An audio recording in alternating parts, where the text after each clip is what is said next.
Swan Song. This is a documentary by Chelsea McMullen and Sean O'Neill. Follows ballet icon, and instantly what I know about ballet wouldn't fill the back of a postage stamp, Karen Kane stepping for the first time into the director's chair on the eve of her retirement, mounting a new and in some ways groundbreaking production of Swan Lake. So we get her own personal story and backstory intertwined with those of her collaborators, designers, choreographers, dancers from the National Ballet of Canada. We learn how the world of ballet is changing and how radical it can be to suggest that the dancers dance without tights, showing the color of their own skin, which is a major step forward in a world in which, white legs were always the norm. Here's a quick clip of Swan Song.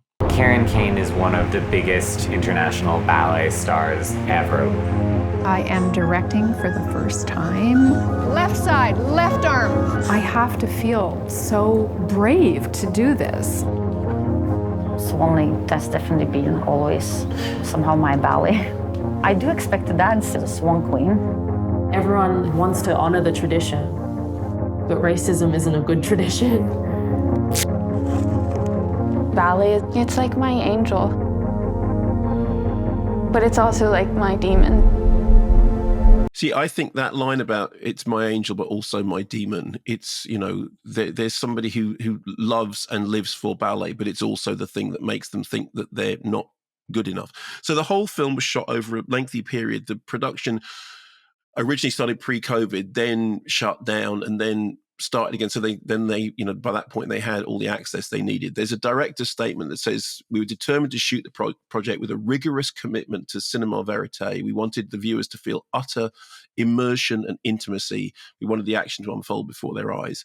And they also talk about how in documenting a production of Swan Lake, they find within that an allegory for the world of ballet, because one of the things about this production is that, quote, the swans would not be birds in perfect formation. They would be women trapped by a monstrous predator, helping each other survive and seeking transcendence. Now, look, here's the thing.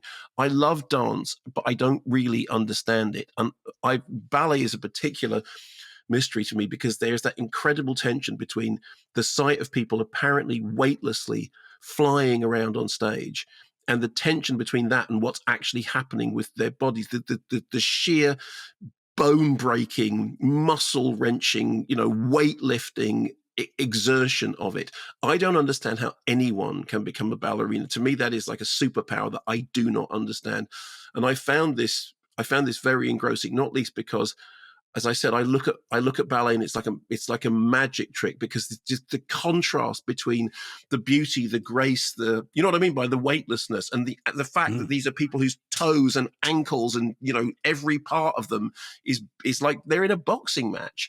And the way the film plays, it's almost like as it plays, comes up to opening night. Opening night is almost like the battle. It's like a war film with a battle at the end, and are they going to win? So I was very engrossed. Sanj, what did you think? As a study of passion, why people do something, why are they driven to do it, I thought it was really interesting.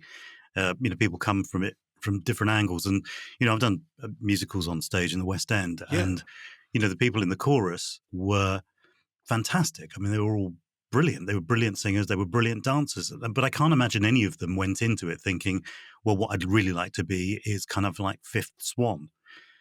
So your passion for doing it is the thing that drives you through the pain and, literally the pain. Literally, whether it's physical pain, emotional pain, I mean, every kind. I thought it was really interesting in that sense. But also I thought that the stakes in terms of that opening night, I could have been a little higher. They could have been set a little higher for me. But everything's going wrong in the lead up. They've got the dress rehearsal is a disaster. Everyone keeps using the word chaos right up until the moment that the curtain goes up. Didn't you think that was dramatic tension? Well, I've been in so many things where it kind of is. It is chaos. And I mean, today is a perfect example. You hope it will come together on the night.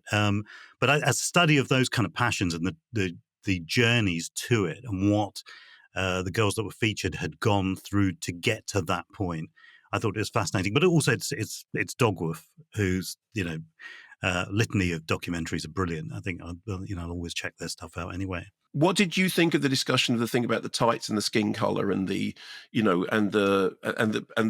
broadening of that? What did you think of that? I thought that was fascinating. I was really surprised that this was the first major. Because it had never even occurred to me. Yeah, because it also, traditions, run deep, and changing tradition is always a challenge. It's a challenge to authority in some way, and someone's got to do it.